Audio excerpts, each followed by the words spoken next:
प्रभु की स्तुति। आप इस चैनल को रोजाना सुनकर एक साल में बाइबल पढ़ सकते हैं।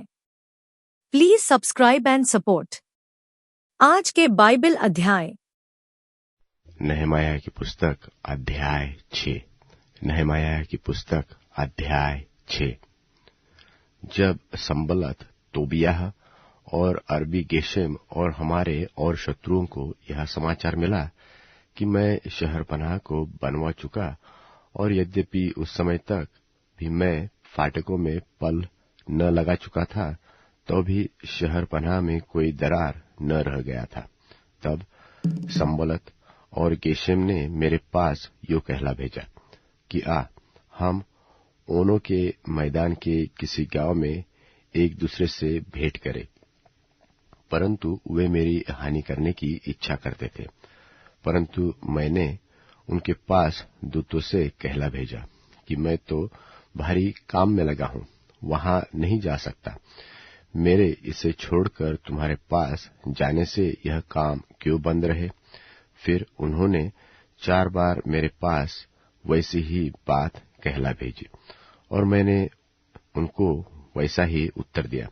तब 5वीं बार संबलत ने अपने सेवक को खुली हुई चिट्ठी देकर मेरे पास भेजा, जिसमें यो लिखा था कि जाति जाति के लोगों में यह कहा जाता है, और गेशेम भी यही बात कहता है कि तुम्हारी और यहूदियों की मनसा बलवा करने की है, और इस कारण तू उस शहरपनाह को बनवाता है, और तू इन बातों के अनुसार उनका राजा बनना चाहता है। और तूने यरूशलेम में नबी ठहराए है, जो यह कहकर तेरे विषय प्रचार करे कि यहूदियों में एक राजा है। अब ऐसा ही समाचार राजा को दिया जाएगा, इसलिए अब हम एक साथ सम्मति करें। तब मैंने उसके पास कहला भेजा कि जैसा तू कहता है वैसा तो कुछ भी नहीं हुआ, तू ये बातें अपने मन से गढ़ता है। वे सब लोग यह सोचकर हमें डराना चाहते थे कि उनके हाथ ढीले पड़ेंगे और काम बंद हो जाएगा। परंतु अब हे परमेश्वर, तू मुझे हियाव दे।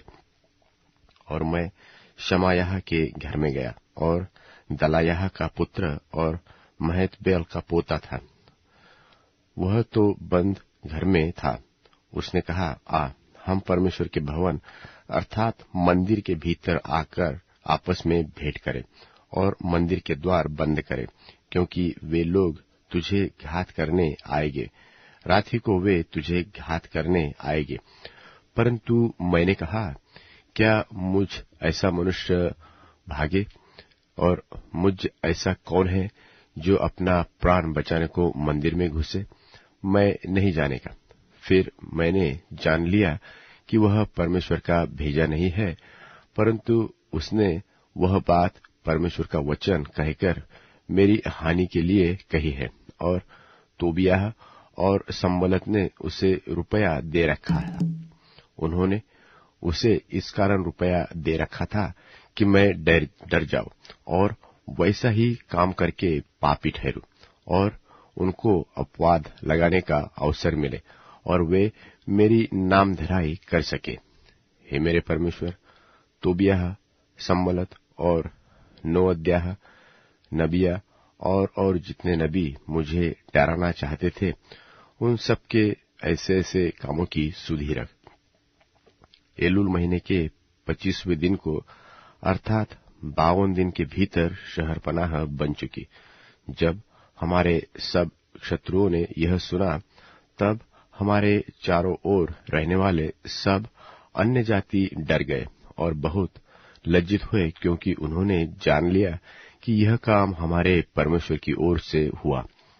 उन दिनों में भी यहूदी रईसों और तोबियाह के बीच चिट्ठी बहुत आया जाया करती थी, क्योंकि वह आरह के पुत्र शकम्याह का दामाद था, और उसके पुत्र यहोहानान के बेरेक्याह के पुत्र मशुल्लाम की बेटी को ब्याह लिया था। इस कारण बहुत से यहूदी उसका पक्ष करने की शपथ खाए हुए थे, और वे मेरे सुनते उसके भले कामों की चर्चा किया करते और मेरी बातें भी उसको सुनाया करते थे। और तोबियाह मुझे डराने के लिए चिट्ठियां भेजता था। नेहमाया की पुस्तक अध्याय 7। नेहमाया की पुस्तक अध्याय 7। जब शहरपनाह बन गई और मैंने उसके फाटक खड़े किए और द्वारपाल और गवैये और लेवीय लोग ठहराए गए, तब मैंने अपने भाई हनानी और राजगढ़ के हाकिम हनन्याह को यरूशलेम का अधिकारी ठहराया, क्योंकि यह सच्चा पुरुष और बहुतेरों से अधिक परमेश्वर का भय मानने वाला था।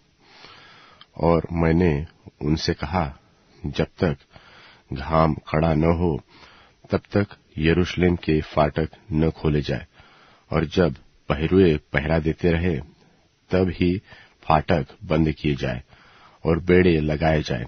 फिर यरूशलेम के निवासियों में से तू रखवाले ठहरा, जो अपना अपना पहरा अपने अपने घर के सामने दिया करे। नगर तो लंबा चौड़ा था, परंतु उसमें लोग थोड़े थे और घर नहीं बने थे।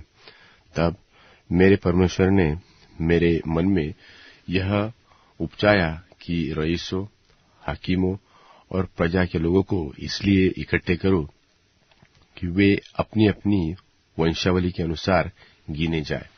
और मुझे पहले पहल यरूशलेम को आए हो का वंशावली पत्र मिला, और उसमें मैंने यो लिखा हुआ पाया कि जिनको बाबेल का राजा नबूकदनेस्सर बंधुआ करके ले गया था, उनमें से प्रांत के जो लोग बंधुआई से छूटकर यरूशलेम और यहूदा के अपने अपने नगर को आए थे, वे ये हैं: जरुब्बाबेल, यीशु, नहमायाह, अजर्याह, राम्याह, नहमानी, मोर्दकै, बिलशान, मिस्पेरेद, बिगवै, नहोम और बाना के संग।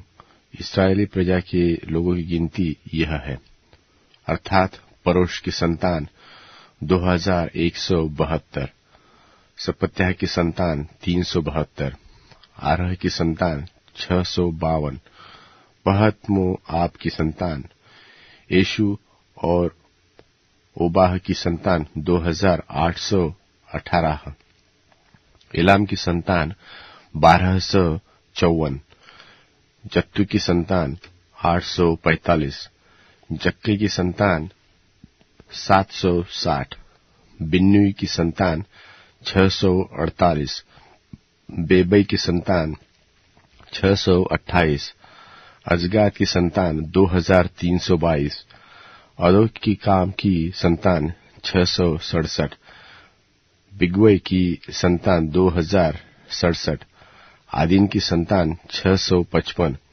हिचकिय्याह की संतान आतेर के वंश में से 98, हाशुम की संतान 328, बैसे की संतान 324, हारीब की संतान 112, गिबोन के लोग 95, बैतलहम और नतोपा के मनुष्य 188, अनातोत के मनुष्य 128, बेत जमावेत के मनुष्य 42, किर्यत्यारीम, कपीर और बेरोत के मनुष्य 743, रामा और गेबा के मनुष्य 621, मिकपास के मनुष्य 122, बेतेल और एक के मनुष्य 123, दूसरे नबो के मनुष्य 52, दूसरे इलाम की संतान 1254, हारिम की संतान 320, यरीहो के लोग 345, लोद हादीद और ओनो के लोग 721, सना के लोग 3930। फिर याजक अर्थात यीशु के घराने में से यदायाह की संतान 973, इम्मेर की संतान 1052, पशहूर की संतान 1247, हारिम की संतान 1017। फिर लेवीय ये अर्थात होदवा के वंश में से कदमिएल की संतान, यीशु की संतान 74। फिर गवये ये थे, अर्थात आसाप की संतान 148। फिर द्वारपाल ये थे, अर्थात शल्लूम की संतान, आतेर की संतान, तल्लोम की संतान, अक्कूब की संतान, हतीता की संतान और शोबै की संतान को सबको मिलकर 138 हुए। फिर नतीन अर्थात सिहा की संतान, हसुपा की संतान, तब्बाओत की संतान, केरोन की संतान, सिया की संतान, पादोन की संतान, लबाना की संतान, हगाबा की संतान, शल्मै की संतान, हानान की संतान, गिद्देल की संतान, गहर की संतान, राया की संतान, रसीन की संतान, नकूदा की संतान, गज्जाम की संतान, उज्जा की संतान, पासेह की संतान, बैसे की संतान, मुनीम की संतान, नपुशस की संतान, बकबूक की संतान, हकूपा की संतान, हरहूर की संतान, बसलीस की संतान, महिदा की संतान, हर्षा की संतान, बरकोस की संतान, सिसरा की संतान, तेमोह की संतान, नसीह की संतान और हतीपा की संतान। फिर सुलेमान के दासों की संतान अर्थात सौते की संतान, सोपेरेत की संतान, परिदा की संतान, याला की संतान, दरकुन की संतान, गिद्देल की संतान, शपत्याह की संतान, हत्तिल की संतान, पोकेरेत सवाइम की संतान और अमोन की संतान, नतीन और सुलेमान की दासों की संतान मिलकर 392 थे। और ये वे हैं जो तेलमेलह, तेलहर्षा, करूब, अद्दोन और इम्मेर से यरूशलेम को गए, परंतु अपने अपने पितरों के घराने और वंशावली न बना सके कि इस्राएल के है वह नहीं, अर्थात दलायाह की संतान, तोबियाह की संतान, दकुदा की संतान, जो सब मिलकर 642 थे। और याजकों में से होबायाह की संतान, हक्कोस की संतान और बर्जिल्लै की संतान, जिसने गिलादी बर्जिल्लै की बेटियों में से एक को ब्याह लिया था और उन्हीं का नाम रख लिया था। इन्होंने अपना अपना वंशावली पत्र और वंशावली पत्रों में ढूंढा, परंतु न पाया, इसलिए वे अशुद्ध ठहरकर याजक पद से निकाले गए। और अधिपति ने उनसे कहा कि जब तक उरीम और तुम्मीम धारण करने वाला कोई याजक न उठे, तब तक तुम कोई परम पवित्र वस्तु खाने न पाओगे। पूरी मंडली के लोग मिलकर 42,360 ठहरे। इनको छोड़कर उनमें के 7,343 दास दासियां और 245 गाने वाले और गाने वालियां थीं। उनके घोड़े 736, खच्चर 245, ऊंट 435 और गधे 6,720 थे। और पितरों के घराने के कई एक मनुष्य पुरुषों ने काम के लिए दिया। अधिपति ने तो चंदे में 1000 दरकमोन सोना, 50 कटोरे और 530 याजकों के अंगरखे दिए। और पितरों के घरानों के कई मुख्य मुख्य पुरुषों ने उस काम के चंदे में 20,000 दरकमोन सोना और 2,200 माने चांदी दी। और शेष प्रजा ने जो दिया वह 20,000 दरकमोन सोना, जो 1000 माने चांदी और 67 याजकों के अंगरखे हुए। इस प्रकार याजक, लेवीय, द्वारपाल, गवये, प्रजा के कुछ लोग और नतीन और सब इस्राएली अपने अपने नगर में बस गए। नहमाया की पुस्तक अध्याय 8। नहमाया की पुस्तक अध्याय 8। यहूदियों को व्यवस्था का सुनाया जाना। जब 7वां महीना निकट आया, उस समय सब इस्राएली अपने अपने नगर में थे। तब उन सब लोगों ने एक मन होकर जल फाटक के सामने के चौक में इकट्ठे होकर एजरा शास्त्री से कहा कि मूसा की जो व्यवस्था यहोवा ने इस्राएल को दी थी, उसकी पुस्तक ले आ। तब एजरा याजक 7वें महीने के पहले दिन को क्या स्त्री क्या पुरुष जितने सुनकर समझ सकते थे उन सबों के सामने व्यवस्था को ले आया और वह उसकी बातें भोर से दोपहर तक उस चौक के सामने जो जलफाटक के सामने था क्या स्त्री क्या पुरुष और सब समझने वालों को पढ़कर सुनाता रहा और लोग व्यवस्था की पुस्तक पर कान लगाए रहे। एजरा शास्त्री काठ के एक मचान पर जो इसी काम के लिए बनाया गया था खड़ा हो गया और उसकी दाहिनी अलंग मत्तित्याह शेमा अनायाह उरियाह हिल्कियाह और मासियाह और बायलग पदायाह मिशायल मलकियाह हाशुम हशपदाना जकरियाह मशल्लाम खड़े हुए।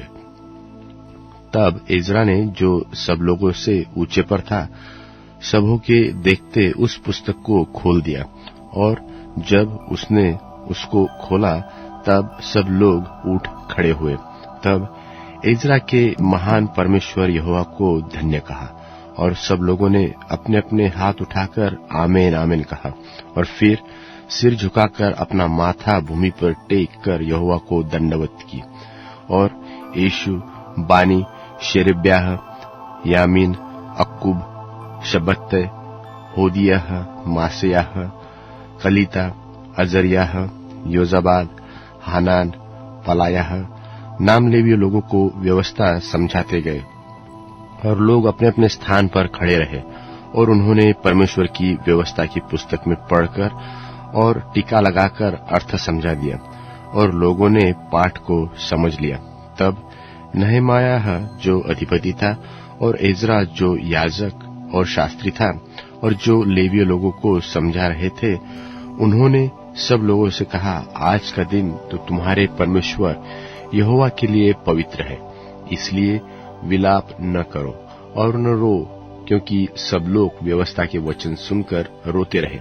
फिर उसने उनसे कहा कि जाकर चिकना चिकना भोजन करो और मीठा मीठा रस पियो और जिनके लिए कुछ तैयार नहीं हुआ उनके पास बैना भेजो, क्योंकि आज का दिन हमारे प्रभु के लिए पवित्र है। फिर उदास मत रहो, क्योंकि यहोवा का आनंद तुम्हारा दृढ़ गढ़ है। यो लेवियों ने सब लोगों को यह कहकर चुप कर दिया कि चुप रहो, क्योंकि आज का दिन पवित्र है, और उदास मत रहो। और सब लोग खाने पीने, बैना भेजने और बड़ा आनंद मनाने को चले गए, इस कारण कि जो वचन उनको समझाए गए थे उन्हें वे समझ गए थे। और दूसरे दिन को भी समस्त प्रजा के पितरों के घराने के मुख्य मुख्य पुरुष और याजक और लेवीय लोग एजरा शास्त्री के पास व्यवस्था के वचन सुनने के लिए इकट्ठे हुए। और उन्हें व्यवस्था में यह लिखा हुआ मिला कि यहोवा ने मूसा से यह आज्ञा दिलाई थी कि इस्राएली 7वें महीने के पर्व के समय झोपड़ियों में रहा करें, और अपने सब नगरों और यरूशलेम में यह सुनाया और प्रचार किया जाए कि पहाड़ पर जाकर जलपाई, तैल वृक्ष, मेहंदी, खजूर और घने घने वृक्षों की डालियां ले आकर झोपड़ियां बनाओ, जैसे कि लिखा है। सब लोग बाहर जाकर डालियां ले आए और अपने अपने घर की छत पर और अपने आंगनों में और परमेश्वर के भवन के आंगनों में और जल फाटक के चौक में और एफ्रेम के फाटक के चौक में झोपड़ियां बना ली। वरन जितने बंधुआ इसे छूटकर लौट आए थे उनकी सब मंडली के लोग झोपड़ियां बनाकर उनमें टीके। नून के पुत्र यीशु के दिनों से लेकर उस दिन तक इस्राएलियों ने ऐसा नहीं किया था। उस समय बहुत बड़ा आनंद हुआ। फिर पहले दिन से पिछले दिन तक एजरा ने प्रतिदिन पर परमेश्वर की व्यवस्था की पुस्तक में से पढ़ पढ़कर सुनाया। वे 7 दिन तक पर्व को मानते रहे और 8वें दिन नियम के अनुसार महासभा हुई। यूहन्ना रचित सुसमाचार 10वां अध्याय। मैं तुमसे सच सच कहता हूँ कि जो कोई द्वार से भेड़शाला में प्रवेश नहीं करता परंतु और किसी ओर से चढ़ जाता है, वह चोर और डाकू है। परंतु जो द्वार से भीतर प्रवेश करता है वह भेड़ों का चरवाहा है। उसके लिए द्वारपाल द्वार खोल देता है और भेड़ें उसका शब्द सुनती हैं, और वह अपनी भेड़ों को नाम ले लेकर बुलाता है और बाहर ले जाता है। और जब वह अपनी सब भेड़ों को बाहर निकाल चुकता है तो उनके आगे आगे चलता है, और भेड़ें उसके पीछे पीछे हो लेती हैं, क्योंकि वे उसका शब्द पहचानती हैं। परंतु वे पराये के पीछे नहीं जाएंगी, परंतु उससे भागेंगी, क्योंकि वे परायों का शब्द नहीं पहचानती। यीशु ने उनसे यह दृष्टांत कहा, परंतु वे न समझे कि ये क्या बातें हैं जो वह हमसे कहता है। तब यीशु ने उनसे फिर कहा, मैं तुमसे सच सच कहता हूं कि भेड़ों का द्वार मैं हूं। जितने मुझसे पहले आए वे सब चोर और डाकू हैं, परंतु भेड़ों ने उनकी न सुनी। द्वार मैं हूं। यदि कोई मेरे द्वारा भीतर प्रवेश करे तो उद्धार पाएगा, और भीतर बाहर आया जाया करेगा और चारा पाएगा। चोर किसी और काम के लिए नहीं, परंतु केवल चोरी करने और घात करने और नष्ट करने को आता है। मैं इसलिए आया कि वे जीवन पाएं और बहुतायत से पाएं। अच्छा चरवाहा मैं हूं। अच्छा चरवाहा भेड़ों के लिए अपना प्राण देता है। मजदूर जो न चरवाहा है और न भेड़ों का मालिक है, भेड़िए को आते हुए देख भेड़ों को छोड़कर भाग जाता है, और भेड़िया उन्हें पकड़ता और तितर बितर कर देता है। वह इसलिए भाग जाता है कि वह मजदूर है और उसको भेड़ों की चिंता नहीं। अच्छा चरवाहा मैं हूं। जिस तरह पिता मुझे जानता है और मैं पिता को जानता हूं, इसी तरह मैं अपनी भेड़ों को जानता हूं, और मेरी भेड़ें मुझे जानती हैं, और मैं भेड़ों के लिए अपना प्राण देता हूं। और मेरी और भी भेड़ें हैं जो इस भेड़शाला की नहीं, मुझे उनका भी लाना अवश्य है। वे मेरा शब्द सुनेंगी, तब एक ही झुंड और एक ही चरवाहा होगा। पिता इसलिए मुझसे प्रेम रखता है कि मैं अपना प्राण देता हूं कि उसे फिर ले लूं। कोई उसे मुझसे छीनता नहीं, वरन मैं उसे आप ही देता हूं। मुझे उसके देने का भी अधिकार है और उसे फिर लेने का भी अधिकार है। यह आज्ञा मेरे पिता से मुझे मिली है। इन बातों के कारण यहूदियों में फिर फूट पड़ी। उनमें से बहुतेरे कहने लगे कि उसमें दुष्ट आत्मा है और वह पागल है, उसकी क्यों सुनते हो? औरों ने कहा, ये बातें ऐसे मनुष्य की नहीं जिसमें दुष्ट आत्मा हो। क्या दुष्ट आत्मा अंधों की आंखें खोल सकती हैं? यरूशलेम में स्थापन पर्व हुआ और जाड़े की ऋतु थी, और यीशु मंदिर में सुलेमान के ओसारे में टहल रहा था। तब यहूदियों ने उसे आ घेरा और पूछा, तू हमारे मन को कब तक दुविधा में रखेगा? यदि तू मसीह है तो हमसे साफ कह दे। यीशु ने उन्हें उत्तर दिया कि मैंने तुमसे कह दिया और तुम प्रतीति करते ही नहीं। जो काम मैं अपने पिता के नाम से करता हूं वे ही मेरे गवाह हैं, परंतु तुम इसलिए प्रतीति नहीं करते कि मेरी भेड़ों में से नहीं हो। मेरी भेड़ें मेरा शब्द सुनती हैं और मैं उन्हें जानता हूं, और वे मेरे पीछे पीछे चलती हैं, और मैं उन्हें अनंत जीवन देता हूं, और वे कभी नाश न होंगी, और कोई उन्हें मेरे हाथ से छीन न लेगा। मेरा पिता जिसने उन्हें मुझको दिया है सबसे बड़ा है, और कोई उन्हें पिता के हाथ से छीन नहीं सकता।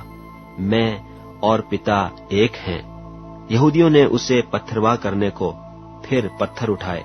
इस पर यीशु ने उनसे कहा कि मैंने तुम्हें अपने पिता की ओर से बहुत से भले काम दिखाए हैं, उनमें से किस काम के लिए तुम मुझे पत्थरवाह करते हो? यहूदियों ने उसको उत्तर दिया कि भले काम के लिए हम तुझे पत्थरवाह नहीं करते, परंतु परमेश्वर की निंदा के कारण, और इसलिए कि तू मनुष्य होकर अपने आप को परमेश्वर बनाता है। यीशु ने उन्हें उत्तर दिया, क्या तुम्हारी व्यवस्था में नहीं लिखा है कि मैंने कहा तुम ईश्वर हो? यदि उसने उन्हें ईश्वर कहा जिनके पास परमेश्वर का वचन पहुंचा और पवित्र शास्त्र की बात लोप नहीं हो सकती, तो जिसे पिता ने पवित्र ठहराकर जगत में भेजा है, तुम उससे कहते हो कि तू निंदा करता है, इसलिए कि मैंने कहा मैं परमेश्वर का पुत्र हूँ। यदि मैं अपने पिता के काम नहीं करता तो मेरी प्रतीति न करो, परंतु यदि मैं करता हूँ तो चाहे मेरी प्रतीति न भी करो, परंतु उन कामों की तो प्रतीति करो, ताकि तुम जानो और समझो कि पिता मुझ में है और मैं पिता में हूँ। तब उन्होंने फिर उसे पकड़ने का प्रयत्न किया, परंतु वह उनके हाथ से निकल गया। फिर वह यरदन के पार उस स्थान पर चला गया जहाँ यूहन्ना पहले बपतिस्मा दिया करता था, और वहीं रहा। और बहुतेरे उसके पास आकर कहते थे कि यूहन्ना ने तो कोई चिन्ह नहीं दिखाया, परंतु जो कुछ यूहन्ना ने इसके विषय में कहा था वह सब सच था। और वहाँ बहुतेरों ने उस पर विश्वास किया।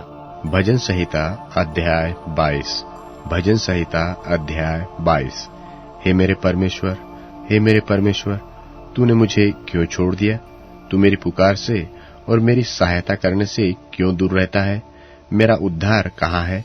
हे मेरे परमेश्वर, मैं दिन को पुकारता हूँ, परंतु तू उत्तर नहीं देता, और रात को भी मैं चुप नहीं रहता। परंतु तू जो इस्राएल की स्तुति के सिंहासन पर विराजमान है, तू तो पवित्र है। हमारे पुरखा तुझी पर विश्वास रखते थे, भरोसा रखते थे। वे भरोसा रखते थे और तू उन्हें छुड़ाता था। उन्होंने तेरी दुहाई दी और तूने उनको छुड़ाया। वे तुझी पर भरोसा रखते थे और कभी लज्जित न हुए। परंतु मैं तो कीड़ा हूँ, मनुष्य नहीं। मनुष्यों में मेरी नामधराई है और लोगों में मेरा अपमान होता है। वह सब जो मुझे देखते हैं मेरा ठट्ठा करते हैं और ओठ बिचकाते और यह कहते हुए सिर हिलाते हैं कि अपने को यहोवा के वश में कर दे, वही उसको छुड़ाएगा। वह उसको उबारे, क्योंकि वह उससे प्रसन्न है। परंतु तू ही ने मुझे गर्भ से निकाला। जब मैं दूध पियुआ बच्चा था, तभी से तूने मुझे भरोसा रखना सिखलाया। मैं जन्मते ही तुझी पर छोड़ा गया। माता के गर्भ ही से तू मेरा परमेश्वर है। मुझसे दूर न हो, क्योंकि संकट निकट है और कोई सहायक नहीं। बहुत से सांडों ने मुझे घेर लिया है। बाशान के बलवंत सांड मेरे चारों ओर मुझे घेरे हुए है। वह फाड़ने और गरजने वाले सिंह की नाई मुझ पर अपना मुंह पसारे हुए है। मैं जल की नाई बह गया और मेरी सब हड्डियों के जोड़ उखड़ गए। मेरा हृदय मोम हो गया, वह मेरी देह के भीतर पिघल गया। मेरा बल टूट गया, मैं ठीकार हो गया और मेरी जीभ मेरे तालू के चिपक गई। और तू मुझे मारकर मिट्टी में मिला देता है, क्योंकि कुत्तों ने मुझे घेर लिया है। कुकर्मियों की मंडली मेरी चारों ओर मुझे घेरे हुए है। वह मेरे हाथ और मेरे पैर छेदते हैं। मैं अपनी सब हड्डियां गिन सकता हूँ। वे मुझे देखते और निहारते हैं। वे मेरे वस्त्र आपस में बांटते हैं और मेरे पहरावे पर चिट्ठी डालते हैं। परंतु हे यहोवा, तू दूर न रह। हे मेरे सहायक, मेरी सहायता के लिए फुर्ती कर। मेरे प्राण को तलवार से बचा, मेरे प्राणों को कुत्ते के पंजे से बचा ले। मुझे सिंह के मुंह से बचा ले।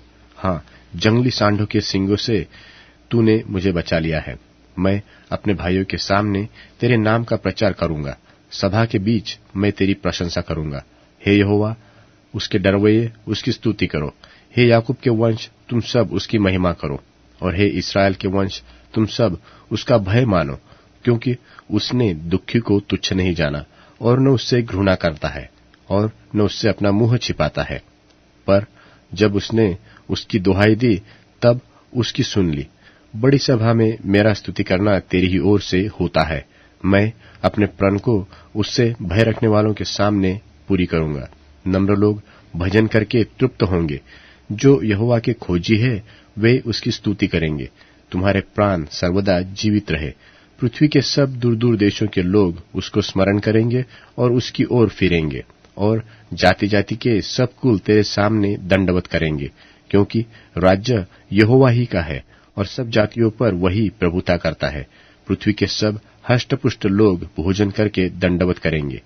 वह सब जितने मिट्टी में मिल जाते हैं और अपना अपना प्राण नहीं बचा सकते, वे सब उसी के सामने घुटने टेकेंगे। एक वंश उसकी सेवा करेंगी, दूसरी पीढ़ी से प्रभु का वर्णन किया जाएगा। वह आएगा और उसके धर्म के कामों को एक वंश पर जो उत्पन्न होगी यह कहकर प्रकट करेंगे कि उसने ऐसे ऐसे अद्भुत काम किए हैं। अब Amazon music, tune in, Spotify और YouTube म्यूजिक में उपलब्ध है। Please follow it.